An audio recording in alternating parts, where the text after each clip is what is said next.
what we kept seeing when we were the investors on the other side of the table was you sent at that point in time, as you're looking at this missing middle between, plant number one and being able to access the mainstream infrastructure capital, you're sending as a venture investor, you're sending your team out to go raise like 4 different types of financing at once. And that's really, really hard. So the more that we can be the one-stop shop, then we feel that helps.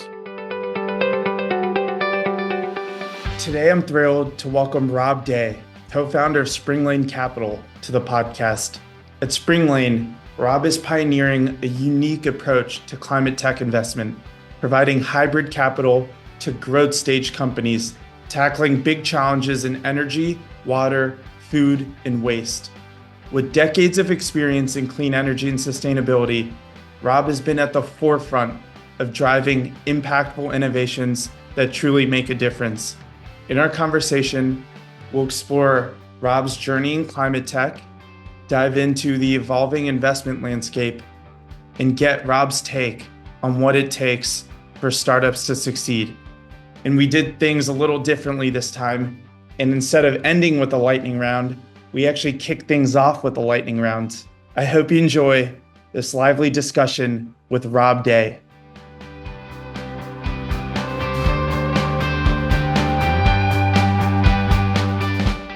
Hello, Rob.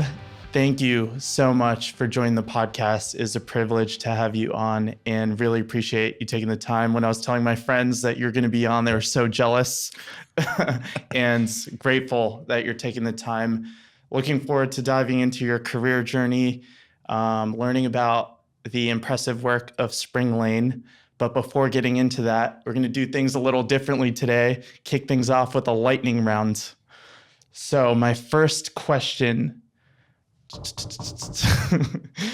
is, if you could do anything that wasn't in the climate space, what would that be? Yeah, I really enjoy sports. Mm-hmm. So it's hard for me to think outside of what I would do if I wasn't doing climate. But what I would do is probably something attached to sports. Obviously, everybody in our industry, when they think about sports, wants to be the GM. So same. Put me down for that. That would be my actual dream job, honestly. After right. What team? Well, I'm a big fan of the Commanders, That's right, Nationals, Washington. Right, the Capitals. But given all the excitement that's going on with the new look Commanders, that would be a fun one. But I'm pretty sure I couldn't do as good as Adam Peters, the real GM. And if there was any historical figure that you could have dinner with, who would that be? I'm sure there are many to choose from, but do any come to mind? Yeah, I mean, there are many to choose from. I think, one person I'd like to just be able to understand better when I look back on it is, like LBJ, which is a weird thing to say, right? I get but it. It was such a man of contrast. Yeah. Right? Just trying to understand, that a little bit better. I mean, I've read the Robert Caro biography and everything. It's just fascinating character, though. Somebody who's so interesting, let's say, in many ways, but also ended up like jamming through a lot of really valuable stuff. So just to get a peek inside that head would be fascinating. That would be. Any hidden talents? I used to really annoy my friends with my whistling. Don't ask me to demonstrate now. But I will say I ended up, because when I was in high school, actually junior high, I got really into playing the saxophone. But saxophone's kind of big, so I couldn't play the saxophone everywhere I went, but I could whistle. And I would just when I was in the jazz band, so I'd whistle very musical, and it just became a subconscious thing, and I would do it without even thinking, because it would just sort of help me, sort of practice my improv skills. And now my son, who's 12, is doing that around the house, and it is super annoying. That's amazing. Speaking of your friends, if we were to ask them for a word or a phrase to describe you, what do you think they would say? I've been told I am a font of useless information.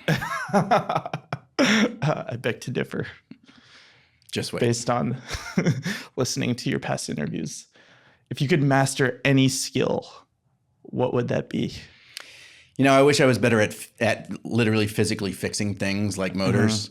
Not only would that be helpful around the house, I think I'd get a much more granular understanding of how these things are built. I've built some things. I'm not useless, but at the same time, watching somebody who knows what they're doing take apart an engine and like tune it and work on it and just sort of instinctively know. I have none of that instinct. I have to like really think about, what might be broken here. And I'm wrong half the time anyway. So would that be your superhero power too, as a supplementary question? I mean, who doesn't want to just be able to just fix things? Just fix anything. That would be pretty cool, actually. Exactly. Any books that you've read recently which have impacted how you think about things in a profound way?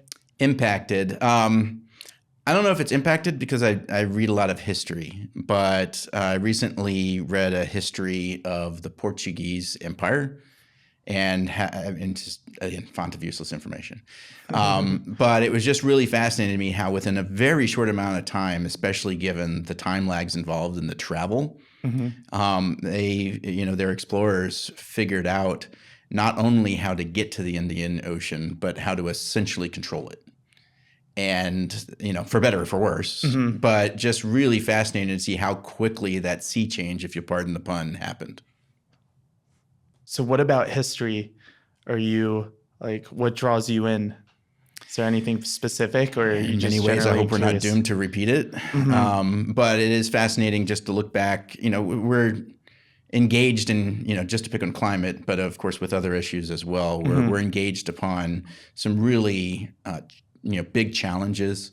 And looking back on how people either created or dealt with their own big challenges, but from the benefit of distance, where you can step back and what was actually going on versus the cloud that everybody was operating in that time. It's the clarity of being able to look back in retrospect, but also how people tackled those big challenges. Big challenges or small challenges as the case may be, but I just always think I end up learning something, not only some really interesting, useless facts, but also just, seeing, because humans don't change, right? So seeing how humans dealt with stuff in the past, it's at least instructive for how we should be, expecting humans to deal with challenges in the future. Yeah. Are there any periods of time that you kind of go back to and see a lot of similarities that happened then that are kind of happening today? No, not one particular era, but I tend to be really fascinated by times of great uncertainty. So military history, but also history of exploration, big or small. I read a book recently about Teddy Roosevelt after he was president, being part of an expedition with his son to chart a previously uncharted river in the Amazon. And, he was old and he'd been shot and he was a former president, and here he is just carrying a rucksack, with everybody else, being able to look back on those kind of things. I mean, that's just sort of a microcosm example. But, any kind of exploration thing, I guess not surprisingly, given, what I've chosen to do as a career, just really fascinates me, that sort of process of discovery. Very cool. Very cool. Yeah, I recently listened to a Ray Dalio interview where he was similarly talking about how you can kind of predict what's going to happen because it's almost in just a different form though, but very similar, like a lot of variables that overlap has happened in the past. That's right. That's interesting that you're also kind of bringing that up. What periods would you point people to if you were to provide that type of guidance, if someone wants to dive into a particular period of history that you think could help inform them about some of what we're seeing today? I mean, obviously lots, and I think the most important thing is find a period that interests you, because then you'll actually finish the book. But still, I go back to the birth of electricity That sort of period of post-industrial revolution, but really when it turned into the growth in communications and electricity. Empires of Light, great book about, Westinghouse versus Edison, Tesla in there as well. Anything like that, you are going to learn so much about how we ended up with the electric grid we have today. That'll blow your mind. But also just that entire period was a time when the United States was at its most, innovative, really, in terms of how quickly you could turn something like that into mass scale adoption.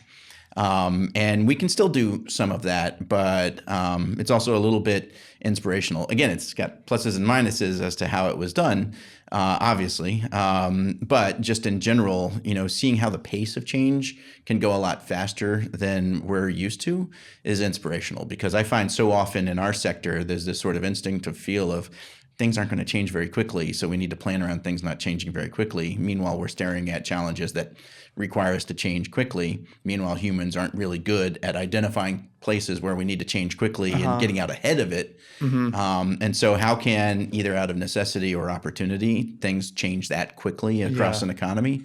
I think people can take inspiration from that.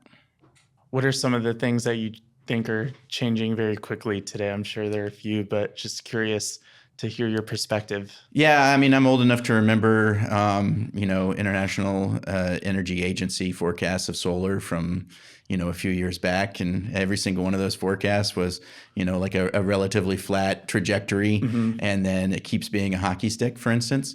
I think one of the lessons from books like Empires of Light, but also just, what we've experienced in distributed generation, especially around solar, is that when you reach these tipping points, these thresholds of not only economics, but also market acceptance, all of a sudden people want to do it. So that's why I've always had this philosophy, well, not always, but ever since deciding I wanted to go off into this direction, I've had the philosophy that, if you want to inspire great change in the market, you need to show people that they can make a lot of money off of it, right? But once you demonstrate that to people, there's trillions of dollars of capital that is eager to be put to work in something like that in the nascent stage, and that pushes you right through the S-curve. Got it. And that's sort of the genesis idea of Springlane, correct? There's a huge gap in the capital market, which you and your team saw, and as a result, were inspired to then launch Springlane. Could you talk a little bit about the origin story? Sure. Yeah, absolutely. So myself and my partners, Christian and Nikhil, we were operating at a single family office together for a number of years, where we were purposely trying on a number of different investment roles. We acted as limited partners, putting money into funds in a small way. We acted as early stage VCs. We did some growth equity. We attempted to get into large format infrastructure, but the returns were too small to be interesting, and our check size was too small to be relevant. We did some stuff that didn't have a name. And one of the things that kept recurring as we were making these types of investments were different sight lines into this missing middle. And there's multiple capital gaps, multiple valleys of death, across the climate innovation landscape.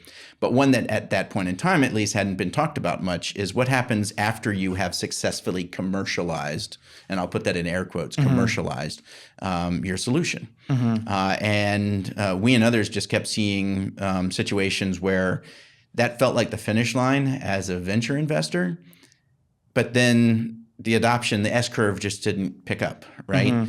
I saw companies go under because they successfully built like A123. They successfully built their lithium-ion battery product. They started getting some initial sales. They were like, okay, we're off to the races. And they immediately, hired a bunch of people and burned through all their cash really quickly because the adoption was much slower than what they expected. We saw, we weren't in that one, but we saw similar stuff in our portfolio. Like, for instance, you get a company you've backed that has a solution. The CEO comes back to the board meeting and says, I sold a $25 million project. And you're like, that's great. Awesome. Congratulations. That's exciting. Now I need $25 million. Oh, okay. Right. And even for relatively smaller scale solutions, I mean, everybody's used to thinking about like utility scale in what we do. Think about like a sustainable aviation fuel refinery, or think about, obviously utility scale wind and solar farms. And those can be quite big, but there are a lot of solutions that are smaller scale. But even if it is only like only a $25 million project, if you need to build like 8 of those, you need $200 million, right? And it's that gulf of, or that magnitude of, capital challenge that we and others learned how to solve in the solar space. We had not only seen that perspective from inside the boardroom as venture and growth investors, but we had also had some early examples of helping solve that for some of the earlier players in residential rooftop solar and in community solar. And we saw that if you can help companies bridge that gap by providing them the early capital before institutional project finance will, not only can you generate some pretty good returns for yourself by being the ones who stepped up to do it, but you can also unlock a ton of adoption after you. And then we looked around and said, the other 99% of the energy, food, water, waste, transportation markets are lacking this. And we scratched our head. We were like, how is this missing? It's such an obvious opportunity. And it was only after we started doing more of it, and then we decided to form Springlane Capital and spin ourselves out of the family office, that we came to realize it's because it really is at the intersection of 2 very different disciplines, right? You need to understand project and structured finance. You also need to understand, growth stage entrepreneurship. And so that's why it's missing. It's really hard for mainstream infrastructure to come in and wear that growth equity hat that's necessary to deal with the companies at this stage. It's really tough for venture capitalists and the entrepreneurs they tend to work with to understand what it's going to take to build things successfully and, with repetition. So that's it. I mean, to your question, sorry for the long-winded answer. No, it's a great answer. To your question, it really was us saying this is a major gap in the marketplace that needs to be solved. And we actually happen to uniquely have a team with those different backgrounds that had been working together. So we spun ourselves out and formed Springlane Capital. So was it pretty easy to raise the fund?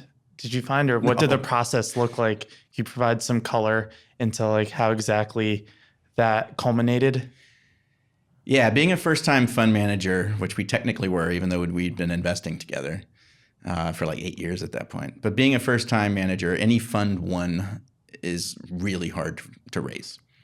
At the time, 2017, 2018, 2019, the sector wasn't hot either. So that was another strike against us. And we had developed a strategy, like I said, that was at the intersection of like growth and project finance. And that didn't fit neatly into any institutional investor's bucket. Like we would show up and they wouldn't even know whether to send us to their real assets team or to their infra team or to, their growth equity team, or, private equity team. And, that was their third strike against us. So we were very lucky to have caught the attention of a large institutional investor out of Canada. They ended up being our anchor LP, and they've stuck by us, and they've been just a really wonderful partner and saw us through. And we're very fortunate now to be halfway through investing our second fund, which is a $300 million fund, and have attracted a wide range of other institutional limited partners into that fund as well. But no, it was not easy to raise the first fund. How did you catch the eye of the Canadian institutional investor? Just think it's like super interesting to see how these funds come about and like what the inflection moments are. Yeah, well, one of the things that's interesting about the difference between the institutional investor markets between the US and Canada is that the Canadian pension fund universe is much more used to taking an entrepreneurial stance, right? They're much more themselves, right? And so they're much more used to saying, that's an interesting new strategy. Maybe we should jump into that. Whereas in the US, a lot of the institutional investors are like, that's great. Come to us for fund 3. right? We're just never going to do a fund one or a fund two. Whereas I think a lot of the, not all, but a lot of the larger Canadian investors have realized like, hey, if we get in on fund one or fund two, then we're in sort of the pole position as the firm grows, if the firm grows. We also, my partner Christian has been, part of that Canadian investor network for much of his career. And so he was already through our family office network, just sort of bringing some of those people into conversations around, trying to engage those investors with the family office community, just to share lessons and the like. And so that's how we were able to at least have the conversation. But I really credit, these types of investors who look and say, maybe it does make sense for us to get in on the ground floor. And they've, like I said, been really supportive, and that's really helped us unlock a lot of stuff that we couldn't have done if we ended up with a subscale fund one, right? Mm-hmm. To do what we do, we need to have a sufficient amount of capital to put to work so that we're not just investing into just like one project and we're done. We can get into that, but our model really works well when we can do multiple projects with the same team. Yeah, and we are actually soon going to get into the hybrid capital stack model, which I'm excited to learn more about. But two quick questions before that.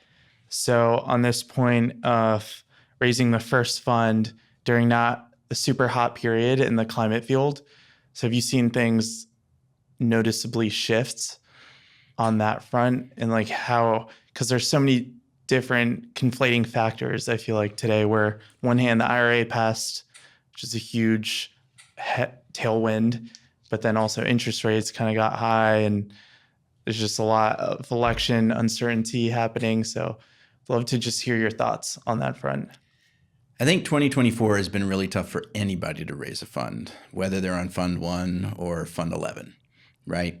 Because a lot of the capital allocators have decided to sit this one out because of all the uncertainty and the interest rates and the like. There's already a lot of dry powder in private equity and in infrastructure in particular. And to a lot of those capital allocators, the venture stuff sort of falls into that broader bucket as well. So the baby gets thrown out with the bathwater. And then additionally, the bloom came off the rose from a venture capital perspective. So if you look across that entire spectrum of private markets, from early stage venture through to infrastructure, a lot of the capital allocators looked at the 2024 environment and said, let's just wait and see how the dust settles. That said, their job is to put capital to work. And, I expect in 2025 that's going to come back. But it has been really tough for firms who are just getting started to raise. The encouraging thing is I have still seen it happen with some of the investors that I've known for years who are basically, fairly experienced investors who are now launching their own platform to go after, for instance, growth equity in climate solutions, which remains an underinvested area. So that's really exciting to see it still happening, but everybody's having to scratch and claw right now if they're trying to raise a fund in 2024. Got it. Thank you for providing that insight. And when I was listening to a previous interview of yours, I was really impressed / I feel like my understanding of the venture world and like the whole capital raising life cycle just like became so much more clear. And I think it'd be helpful to just ask you if you could give us a simple breakdown of the typical financing rounds that entrepreneurs go through and like how they should evaluate each round to determine if it's the right path for them. That's a great question. And I'm going to give you I'm going to give you an answer that never happens in real life, but is sort of like it's kind of like the model to sort of aspire to, but it's never this simple. But let's just talk about like technology innovators. Okay. Somebody who's innovating something that is hardware related, component or system, what have you. let's say they are working as a researcher, they have this idea, they spend themselves out of whatever institution they're in to chase it, and the classic like building it in your garage kind of stage. And so now it's funny, I'm old enough to remember when a seed round was called a seed round because it was the first round, and now we have pre-seed rounds. And then you have seed rounds. So generally speaking, though, you start out selling or granting common stock, depending upon if you're fully bootstrapping or you're raising some friend and family funds. That has changed a little bit now with the emergence of safe notes. But it used to be there was like, hey, great, we're not going to start the preferred equity train that is, venture capital. We're going to start out with a smaller round. We're just going to sell, shares that are common shares. Everybody's, just sort of on the same level, founders, common, what have you. But then, and that can be several $100,000 at a chunk. It could even be, millions at this point. But then sooner or later you need, if you're building something and you have some level of capital intensity, even before you commercialize your solution, you're going to need to tap into institutional capital, which generally is going to be venture capital. That's a Rubicon that's being crossed when that happens. Mm-hmm. Venture capital doesn't make its money, I'm generalizing, but venture capital doesn't make its money by being a part owner of a profitable company that's throwing off earnings. The entire structure of venture capital is set up to make their returns at a liquidity event, otherwise known as an exit, right? A sale of the company or an IPO. All the structure is set up, the preference stack, everything is a lot of the governance provisions are set up so that, it's all driving towards that within an assumed like 4 to 7 year time frame from the time you take your first check of preferred equity, which, for these purposes, let's call that Series A. It could be seed these days. What that means is before you take in those checks, you better be sure that that's the pathway you want to be on. So, only like less than 1% of startups get their, startup capital from venture capital. That doesn't mean 99% of other startups are bad business ideas. It really points to, venture capital is really like rocket fuel, hopefully, but you're trying to go to the moon, right? Well, not every entrepreneur is trying to go to the moon. A lot of people have great business ideas that are going to be growing that don't necessarily need to be on that level of trajectory. They don't need to be on an escape trajectory, right? Some people are going to be happy, building a business that is solid and growing and profitable. So bear that in mind. The minute everybody has this instinctive feel like, oh, I'm an entrepreneur, I need to go get venture capital. So true. Well, venture capital doesn't always, the Venn diagram is, big circle, capital sources and structures, and very tiny circle venture capital, right? And so for the right type of business, it's a great fit. VCs, the good ones, bring not only capital, but bring visibility, reputation, value creation, assistance in other ways, helps you with hiring. If you're really trying to shoot for the moon, that's a great thing. But at the same time, if you're not sure that you want to be forced to sell your company in 5 years, maybe think about other pathways. So you'd asked about the overall path, yeah, and I got hung up on the venture capital part of it. That's such an important point, though. I feel like people don't fully understand where when you get your first investment, you're essentially agreeing to like a pretty structured path where you'll re-raise after 18 months. That's right. You keep re-raising, and that's just something that I think gets lost in the fold. Yeah, and it's called preferred equity because it has preferences, right? And the typical, again, overgeneralizing, but the typical preference is a 1x non-participating preferred, which is very jargony. But what that means is those investors get to get their money out before you, the founder, get to see dime one in that liquidity scenario. So not only are you forced to sell your company, but if you raised $100 million in venture capital, unless you sell your company for more than $100 million, all of that proceed is going to the investors, right? Because you have to clear the $100 million worth of preferences before you get to, see it as a common shareholder. So that's the gamble you're taking, right? You're gambling that I can take in X amount of venture dollars and sell for a multiple of that, so that, that's how great fortunes are made when that works out. But it doesn't always work out. Then another couple of, major transition points in the pathway is, okay, so let's say you're one of those that's trying to be the rocket ship, and you're on the venture capital path. You raise a few rounds as you commercialize your solution, and then you get it what you feel is ready for prime time. How are you going to finance that first deployment, the first of a kind project of your solution? And that's really tough to find. There aren't really, it's starting to change now. And there's a lot happening behind the scenes around this, as well as everybody recognizes it's a problem. But, historically, there aren't dedicated first of a kind project investors. So you have, just a couple of choices. You can try to raise it from like a partner, like a corporate partner, strategic, joint venture with somebody who will help you build it. Or you can raise, venture capital, the most expensive form of capital out there that won't end up getting your kneecaps broke. And you're going to use it to fund steel in the ground, which only has a finite amount of return that it can bring back. You might break your kneecaps putting the steel in the ground. Hopefully not. And that's one of the lessons learned, is it better not break. Stuff better not, it better be done professionally. Do safety precautions, have a zero workplace injury policy. But okay, so one way or another, you're able to build your first of a kind. But if you went the venture capital route, you probably had to raise even more of that preferred equity I was talking about, raising your preference stack, raising your valuation. If you went the JV route, you had to give away a lot of commercial rights in all likelihood to that partner.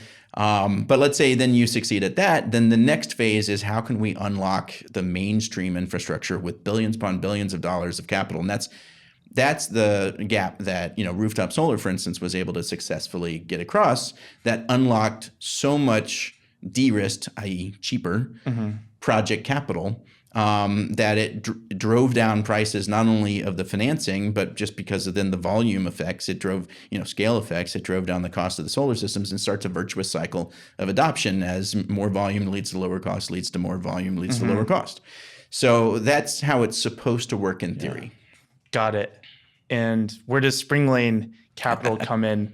Which I guess leads us to the hybrid capital project model, which from my research is kind of surprised, I guess is a word for it, but in terms of like how it blends project finance with growth capital, it's a new solution. And if you were to pitch it to a high school student in one sentence, how would you describe why it's a game changer for sustainable companies? We've touched a little bit upon this, but I'd love to just like really hunker down. Yeah, explaining it to my own high school student at home has been a challenge. As far as she knows, I just invest into climate solutions, right?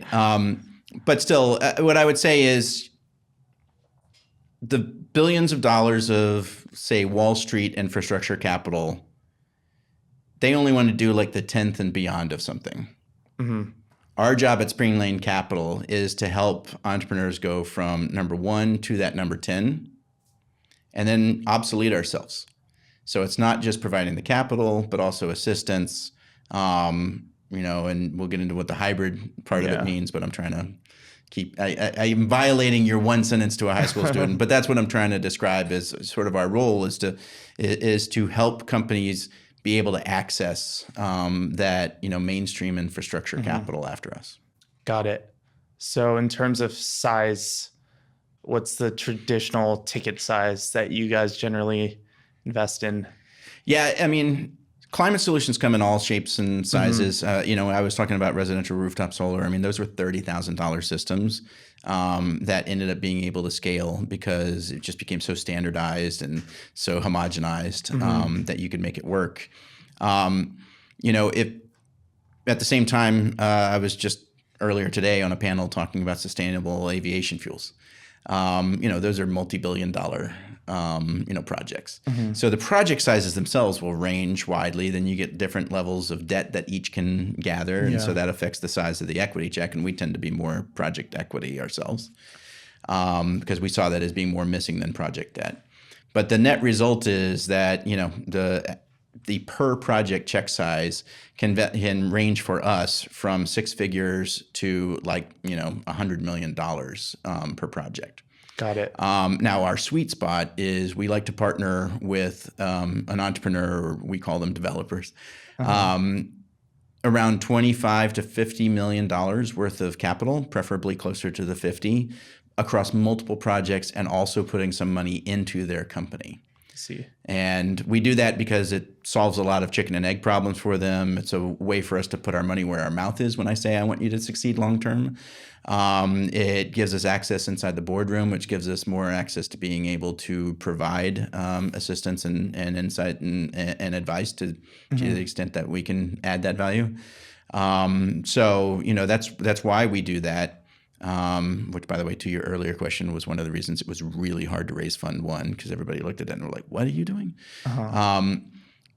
But still, that's what we do. We partner with the folks and try to solve as many of their needs as we can as they try to address that gap. Because what we kept seeing when we were the investors on the other side of the table was you sent at that point in time, as you're looking at this missing middle between plant number one and being able to access the mainstream infrastructure capital, you're sending as a venture investor, you're sending your team out to go raise like 4 different types of financing at once, and that's really, really hard. So the more that we can be the one-stop shop, then we feel that helps. I think we found a clip to send to your daughter. I don't know. Her eyes would have glazed over about 2.5 minutes ago. Could you walk us through in pretty great detail one project that you've invested in terms of how the entrepreneur actually came to you, what those discussions look like, how long it took from that initial meeting to you actually funding them, what their equity debt ratio ended up as, if that information is readily available. Just as I think it would really help the audience to make get it tangible. Good sense. Yeah. Well, I was talking about venture-backed companies, and everybody thinks about technological innovation, but a lot of what we back are actually just really prosaic solutions. A few years back, we invested into a company called Atlas Organics in the composting space. There's these two entrepreneurs, self-professed composting nerds. They had launched a composting business in their dorm room in college, like so many of us did. I'm just teasing. But they were really good at understanding municipal scale composting by the time we'd found them, and they had taken on basically some outsourced management of some municipal scale composting operations, and had learned number one, that they were really good at it. Yeah. While they're in college? No, this is post college. Okay. Right. Still, they had started in college, yeah. But it's impressive for how young they were that they'd been able to end up managing the city of Durham, North Carolina's composting operation, for instance. Right. I hope they're not Duke basketball fans. I'm sure they were. But the story could have ended there, right? Because municipal scale composting is tricky, and a lot of the municipalities don't really know how to manage it correctly. Literally, in my small town, the town compost heap has caught on fire 2 times over the past 3 years. You don't want that. No. And they knew how to run it really well, but they realized they were just getting paid as a service provider. Whereas if they actually owned and operated their own composting operations, not only could they, do a more efficient job of setting it up the way they thought it could be set up, but then they could also sell the compost out the back end themselves and produce really good quality compost. And that's the kind of business that investors love, right? Because you're getting paid to take people's trash, and then you're getting paid to sell what you made out of the trash. And we like the business, but the problem for those guys is where were they going to get the capital to do that?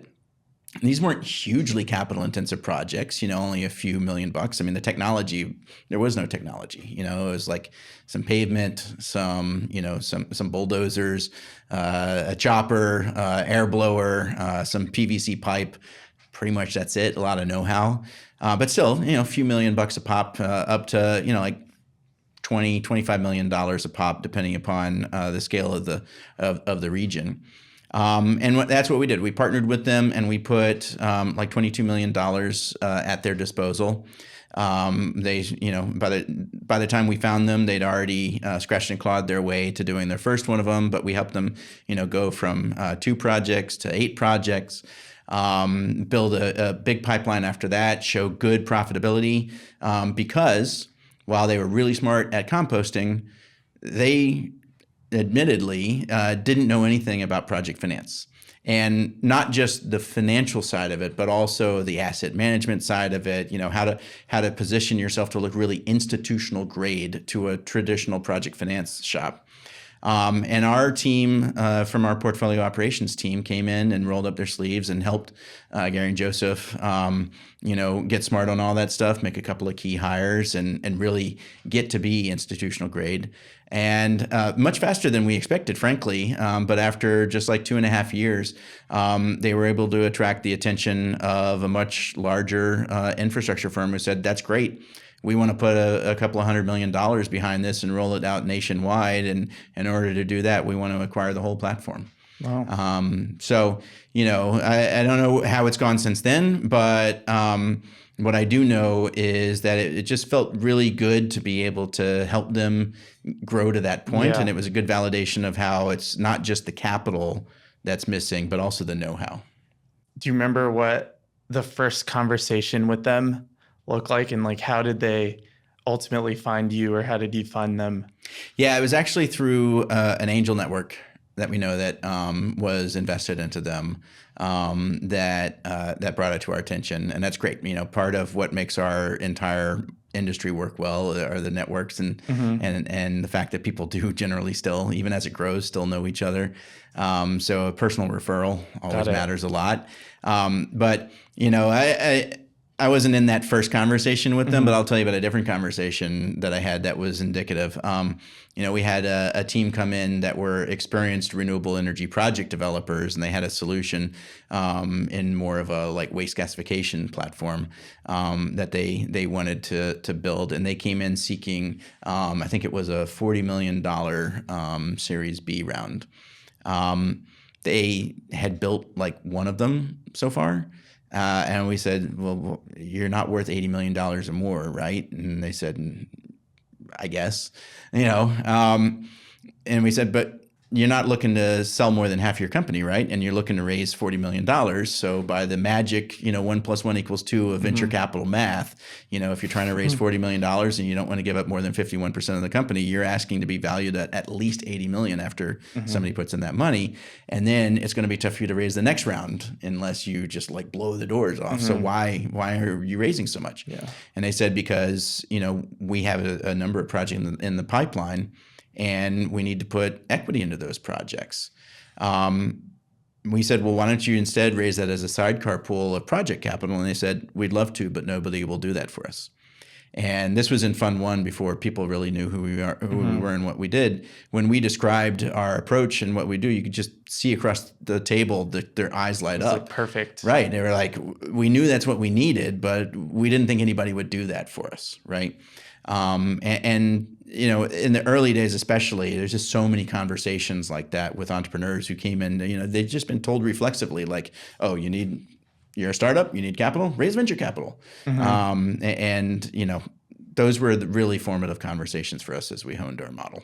That's probably a game changer for them too, because from at least what I understand is happening in the venture ecosystem today, there's a lot of companies during COVID and like during the boom cycle got really overvalued.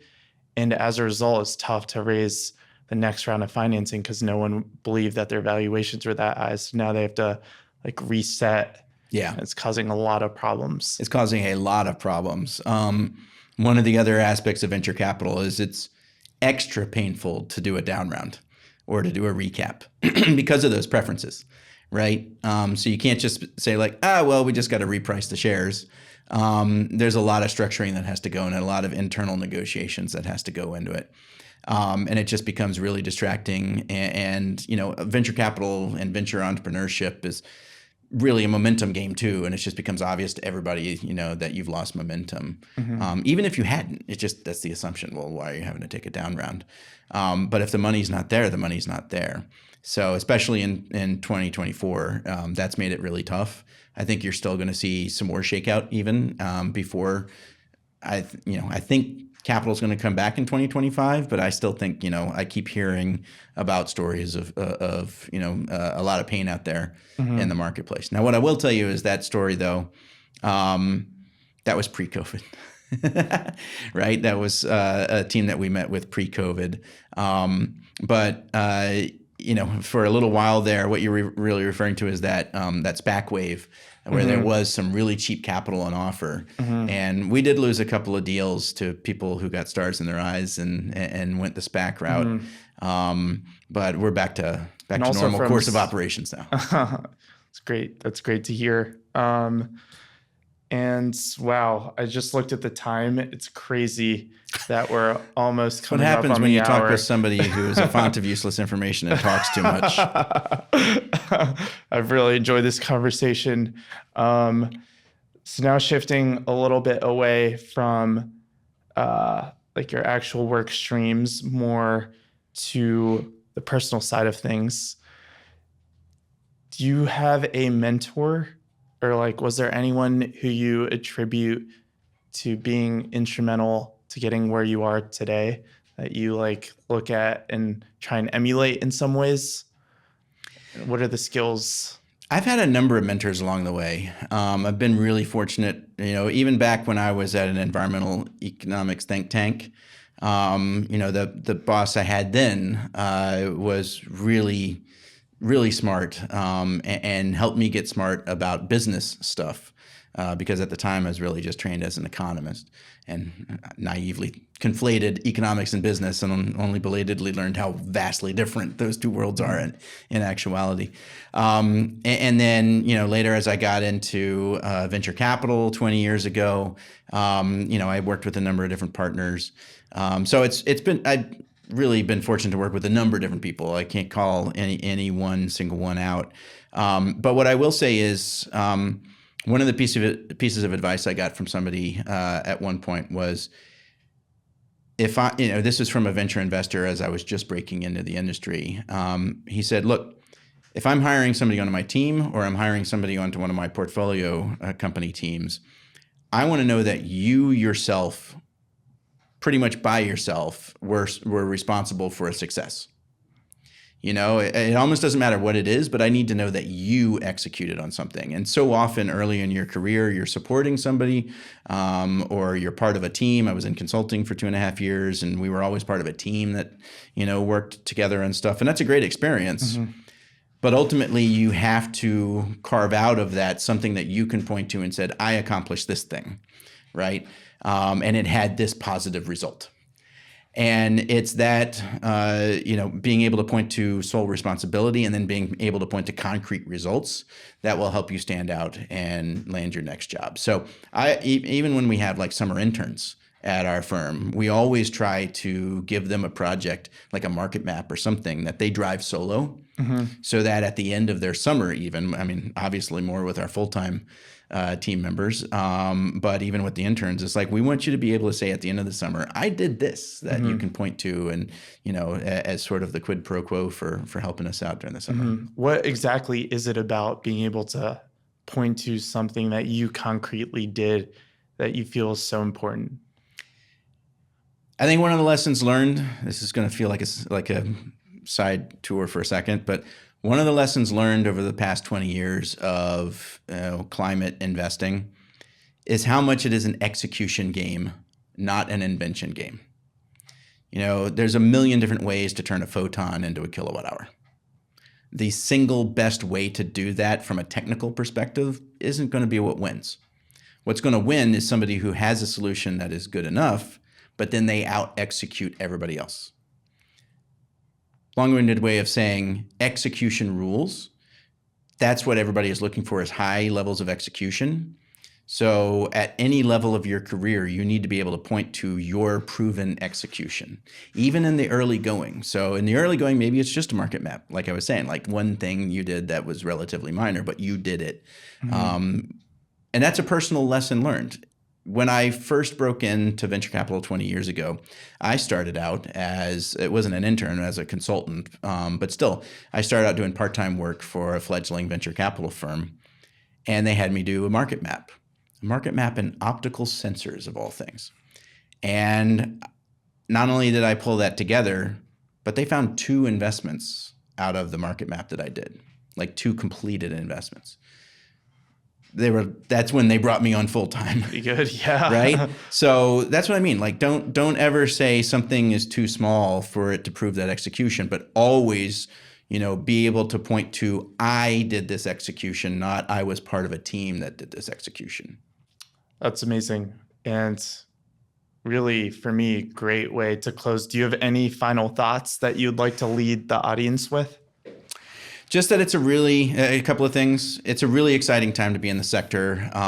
We've always been blessed, good times or bad, with, being able to attract good talent to the sector. But honestly, it's never been a better time. I know it sort of feels like it's a little bit uncertain right now because of just the 2024 uncertainty, but 2025, no matter how the election turns out and other stuff, it's going to be off to the races again. So it's a really good time to get in. I encourage everybody to jump in. The water's fine. And then the other thing I would say is just to you, like, this is really exciting, what you're pulling together. You're pulling together all of this stuff as a business school student and bringing together great conversations, and you'll be surprised at what that will lead to down the way. This is, I was talking about proof that you can execute on something. Like, this is ultimate proof that, anybody, even if they're relatively early in their career, can really show that they can be a go-getter and execute on stuff. That's inspiring to see too. So thanks again for the invite. Thank you so much for the kind words. And yeah, as we were talking a little bit about before kicking off this conversation, I've just been so inspired and genuinely just like touched by the warmth of the climate industry, where people are willing to share their time, their insights, and people like you who've done such impressive work, who are so busy in their day-to-day, yet you're carving out an hour here to share about your experience and insights. So truly, thank you. No, thank you. This is great. And, the more that we can get people excited, but also going in eyes wide open about what this world looks like, the more that we'll avoid the mistakes of the past, like we were talking about history. Yeah, true. But also the more you will be able to tap into that great creative energy that people have. Thank you so much, Rob, for your time, for the incredible conversation. Really appreciate it. Thank you. Thanks so much for checking out the Zenergy Podcast. If you enjoyed today's episode, please take a moment to rate and subscribe to the podcast. It would mean so much to me and the rest of the team. We release episodes every Thursday, so stay tuned for all new episodes featuring industry leaders building a cleaner, greener future for us all. See you next time.